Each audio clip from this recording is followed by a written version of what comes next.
Hello guys, how are you doing? Today, I am going to explain a horror thriller story. I hope you all are going to enjoy it. Let's dive in. Anna is going back from her work. It was raining.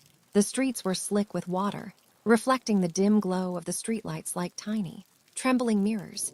Anna walked alone, her umbrella doing little against the sideways drizzle that soaked her hair and coat. Each step she took echoed faintly. A soft tap against the pavement, but behind her, another sound mingled with it. Slow, deliberate footsteps. At first, she thought it was someone else going their own way.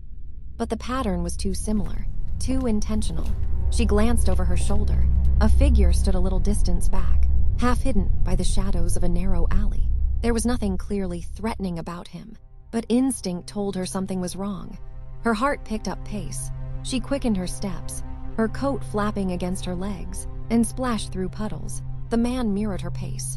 Then, almost without warning, he bent down and dropped something at her feet. She didn't have time to process it before he vanished into the darkness. Her shoes hit the wet pavement as she stopped, bending down to pick up the small envelope. The paper was damp, curling at the edges. She opened it with trembling hands. Inside was a photograph, a picture of herself, asleep, eyes closed, hair spilling over the pillow. Beneath it, a single sentence was scrawled in jagged letters. I'm closer than you think. Anna's breath caught. Every hair on her arms stood on end.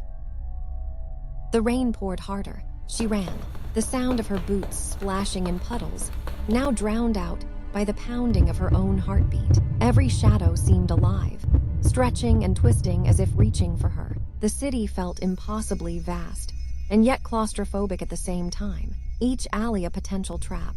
She turned down streets she thought she knew, hoping to lose him, but the steps behind her never faltered. Finally, she reached her apartment building. Keys shook in her hand as she unlocked the door, then fumbled to lock it again once inside. Her chest heaved. She leaned against the door, feeling the cold metal through her coat. For a moment, there was silence, just the steady drumming of rain on the roof, just her ragged breathing. Then came a soft, almost casual knock at the door. Anna froze. Her eyes darted to the floor. The envelope had reappeared, wet, curling and mocking. She stepped back slowly, her mind racing, trying to understand how it had come there. Fear wrapped around her like a thick, suffocating blanket. She wanted to scream, to call someone, but her voice felt trapped. The room was cold, the lights dim, and the rain outside made a constant, rhythmic tapping that sounded almost like footsteps.